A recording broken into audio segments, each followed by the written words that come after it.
Olá, que bom ter a sua companhia para mais um programa do bem. O tema de hoje é de emocionar, de arrepiar, de encantar e encher os nossos corações de alegria e a nossa vida de entusiasmo. E aí, você já descobriu do que se trata? Música. Nós vamos falar sobre o resgate da música popular, os trabalhos que têm sido feitos em nosso estado para que essa herança nacional se eternize. Outra coisa, através dessa arte têm sido feitos trabalhos belíssimos de resgate social. Aqui abrimos espaço para isso, divulgar o que é bom, o que é do bem e o que faz bem para a vida e para a alma. Então fica aí ligadinho, porque já já vamos embarcar nesse ritmo e descobrir o que a música pode fazer por mim, por você e por todos nós.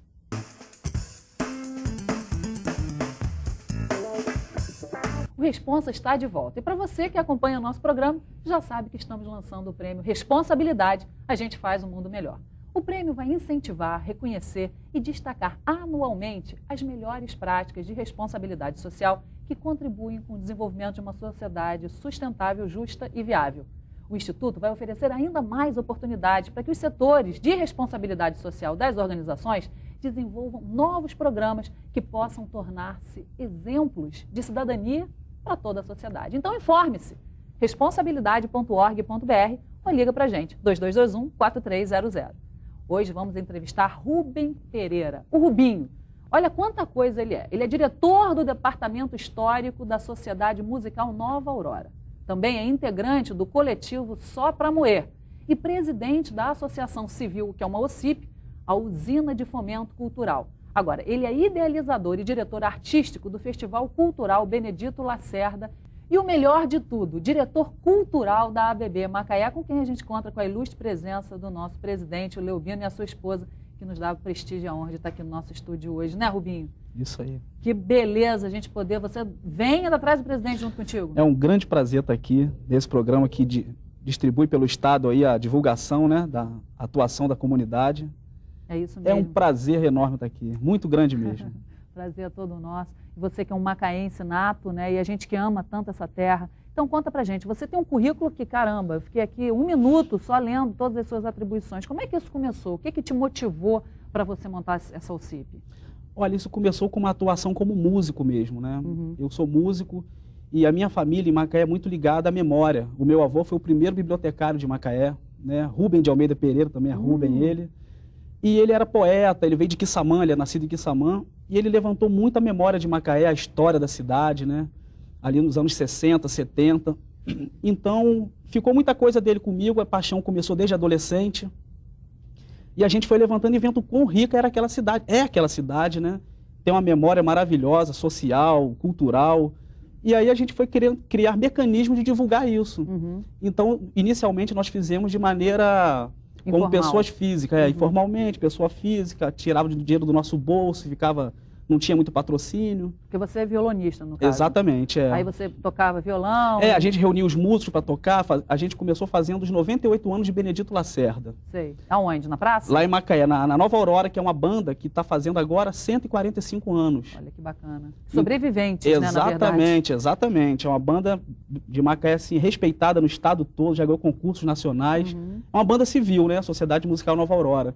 Então, o Benedito Lacerda, que é um nome, assim, enorme na música brasileira, ele é macaense. Pouca gente lá até hoje ainda não sabe disso. Mas para isso que a gente está aqui. Exatamente, nós estamos aqui, E a gente fez o primeiro homenagem a ele, 98 anos de maneira informal, 99, levantamos a bola dos 100 anos, né? E a partir daí a gente sentiu a necessidade de criar uma associação civil organizada para a gente poder fazer tudo com lisura, tudo limpinho, tudo direitinho, arrumando patrocínio, prestando conta direito, fazendo parceria com empresas. E a caminhada começou por aí mesmo, para levantar a memória da cidade, a história cultural e social. E o ponto de partida foi Benedito Lacerda. Mas aí como é que funcionou? Aí você, então no início você era o bloco do Eu Sozinho, aí você foi agrupando músicos. Exatamente. E aí foi organizando. Hoje em dia você tem uma equipe, pessoas que também... Como é que funciona? Hoje em dia é o seguinte, nós começamos como você falou mesmo.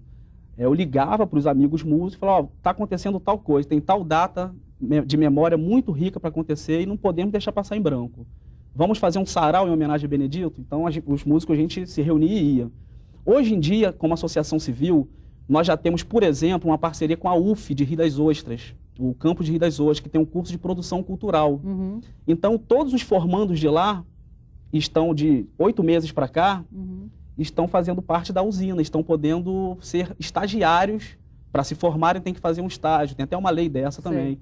Então a gente está buscando eles para trabalhar justamente com a memória da região, com a história musical, né? E aí vocês fazem como? Vocês se organizam lá então na OCIP e se apresentam em praça pública? A gente, exatamente. Como muito dos patrocínios que a gente recebe é patrocínio público ou de empresas também, né? Que querem que a gente faça um trabalho público, a gente faz 99% do nosso trabalho com entrada franca. Entendi. Né? Até porque a gente quer levantar uma bola, uma memória, que ela não está... A gente vai cobrar para o cara aprender a história dele, a memória dele, a gente podendo ter patrocínios, né? E passando isso na rua. A gente faz em praça pública, quando é no teatro também, entrada franca. A gente faz na rua Benedito Lacerda, lá em Macaé. Quem são os patrocinadores? Aproveita, Rubinho, para agradecer e pedir mais, né? Fala aí quem... Olha, nós temos um apoio que é importantíssimo, que é a ASSIM, que é a Associação Comercial de Macaé. A ASSIM é uma grande parceira. A Fundação Macaé de Cultura também é uma parceira nossa lá em Macaé. A Petrobras, né, no primeiro ano... na verdade, esse festival só veio começar a acontecer em 2008. A usina, que nós estamos falando, ela é muito novinha. Nós estamos começando, tem 5 anos, que a usina vai fazer 5 anos agora, dia 30 de setembro. Olha... Então a gente está abrindo esse caminho para as empresas da cidade, da região, poder apoiar esse tipo de... Nós estamos levando agora para lá, que é uma coisa muito nova para as empresas e para os produtores da região, que são as leis de incentivo, que por incrível que pareça, Macaé nunca foi contemplado com nenhum projeto federal, sabe, de cultura. Uau, nunca você fez foi. Essa pesquisa? Fizemos, olha nunca que bacana, foi. Olha aí, ó, um detalhe para você que está em casa saber. Exatamente. Você que está envolvido aí com a parte da Lei Rouanet, né? Exatamente. E você sabe, então, enquadrar o projeto Lei na Rouanet, lei? inclusive o Festival Benedito Lacerda para 2011 já está aprovado na Lei Rouanet. Estamos na rua correndo atrás. Agora só precisa, então, do principal, né? Exatamente. Da energia. Exatamente. Então, a gente faz essa associação civil de moradores da cidade que trabalham em várias áreas, né? Não tem só músicos, só artistas. Tem pessoas que não são de Macaé também.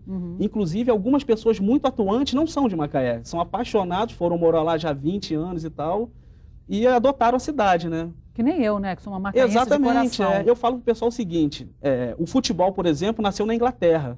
Mas hoje você fala que ele não é brasileiro, que no Brasil ele não é forte. Ele se notabilizou no Brasil, apesar de ter origem inglesa. As pessoas nascem elas não escolhem onde nascem, mas escolhem onde vão morar, né? Onde vivem, justamente. Isso é muito importante. E sabe o que eu estou achando mais interessante da sua fala? Que geralmente o músico é um cara que é artista, mas ele não consegue conjugar essas duas capacidades, né? De ser músico e organizar uma associação e virar aquilo então em alguma coisa. Então, o que me encanta a respeito desse assunto é que você está conseguindo organizar um negócio, transformar a música, então, numa atividade que está prestigiando, privilegiando uma determinada segmento da sociedade. Eu acho que uma coisa que me facilita um pouco é porque eu sempre fui... a minha ligação com música é ligado com a música popular do Brasil. Eu sou ligado ao choro, ao samba, né? Mais ao choro até. Então, é uma música muito aprofundada na nossa alma, né? É uma coisa que tem a ver com a nossa riqueza cultural, né? Então não adianta a gente só querer vender o tempo todo aquele produto cultural. Chega uma hora que a gente vê a necessidade de explicar para as pessoas a relação que aquilo tem com o seu país, né?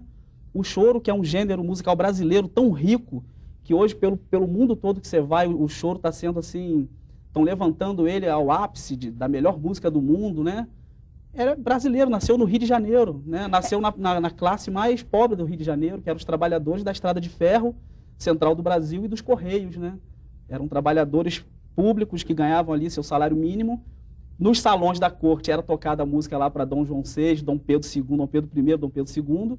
E o pessoal dos pobretões, eles compravam um cavaquinho, violão, conseguiam uma flauta numa banda, que as bandas dão um instrumento, né? E começavam a tocar aquela música que estava sendo tocada lá no salão do imperador. Então, como saía essa música? A polca europeia. Quando eles foram tocar a polca europeia, o povo do Rio de Janeiro, foi aí que nasceu o choro. Né? Uma necessidade de se expressar com a música, mas a referência deles era a música francesa, né? A música europeia que chegava aqui com o imperador.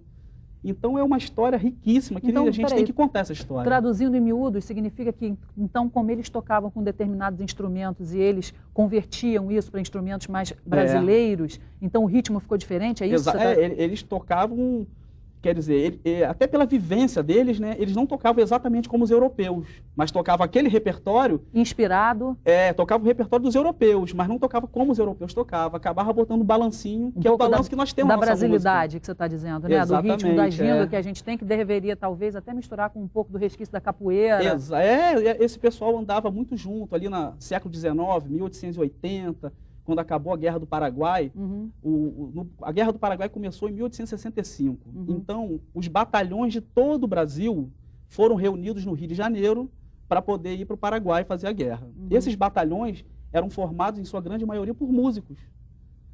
Muitos batalhões, a grande maioria dos soldados tocavam algum instrumento.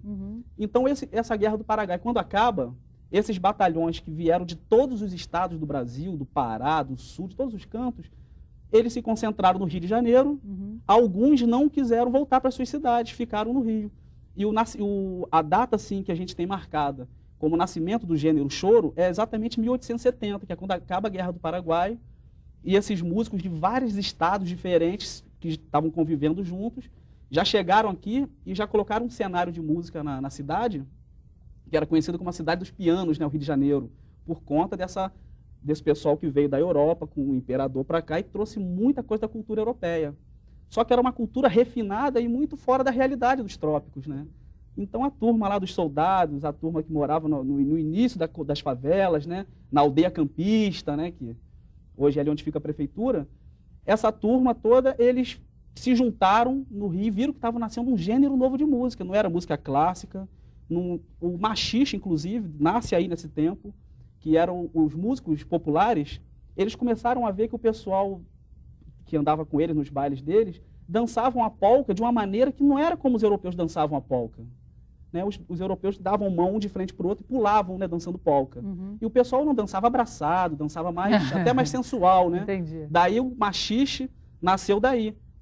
Os bailes eram feitos onde tinha plantação de machiches, né? Aldeia então campista. É por isso. Que chama machixe? Machixe por causa como a capoeira, né? A capoeira nasceu onde tinha uma capoeira que o pessoal se escondia para fazer a dança. Interessante. E aí tem uma coisa muito interessante também, que o machixe nasceu, os músicos começaram a tocar a polca de uma maneira diferente para acompanhar a dança do povão. Eles viram que o povão estava dançando de uma maneira diferente, então eles falaram, não, gente, vamos tocar diferente também, porque para acompanhar eles. Aí nasce o machixe, que é um gênero estritamente carioca. A polca nasceu na Europa, né? Para você ver, Rubinho, o quanto que uma instituição e quanto que a cultura pode fazer pela gente, Exatamente, né? E lá na ABB, qual é a sua atuação pontual? A ABB de Macaé, que é a Associação Atlética Banco do Brasil, eu estou recentemente lá. O Leobino, que é uma pessoa assim, de uma sensibilidade maravilhosa, ele convidou a gente, né, convidou nosso grupo, que é o Coletivo Sol para Moer, que é um grupo de músicos dedicado à música brasileira, convidou a gente para fazer uma roda de choro lá, ou fazer uma apresentação, um sarau. Ele falou, fica à vontade para preparar um projeto de música, que eu quero música boa aqui no clube. Eu quero você contando essa história aqui. Então a gente começa agora dia 3 de setembro, né? Vai ser toda a primeira sexta-feira de cada mês, na ABB de Macaé, nós vamos fazer um sarau com o Coletivo Sol para Moer, convidando alguns músicos também da cidade, da região, para estar presente, para dar uma canja, que vai ser justamente para contar essa história, contar a história do choro, do machixe, Mas da além da polca. parte tocada que vocês vão estar se apresentando, vocês têm alguma espécie de... mas que não seja daquela... Porque o que eu noto nesses eventos é que às vezes a pessoa vem com uma parte histórica que é muito maçante. Se você contar assim, alegremente, e com esses exemplos, e trazendo as coisas para a atualidade, acho que todo mundo vai ficar encantado, que nem está todo mundo presinho lá, cada um na sua caminha, na sua poltroninha em casa. A gente já faz bastante apresentação assim, a gente toca a música, né, e dá o exemplo, aí conta um pouquinho da história para não massificar também, fica uma coisa pesada e tal. Música instrumental não tem letra, não tem nada para cantar, então é importante você contar a história daquela música. Toda música ela tem um porquê do título, o compositor estava passando por um momento, e geralmente é uma história muito legal, você passa até a entender melhor aquela música. Você entende a cadência, né? Exato, por onde você passa a entender tudo, que ela está contando uma história ali dentro daquela melodia. E aí, se te derem um mapa daquela história, você acha, mas sem um mapa fica difícil. Esse que é o nosso objetivo.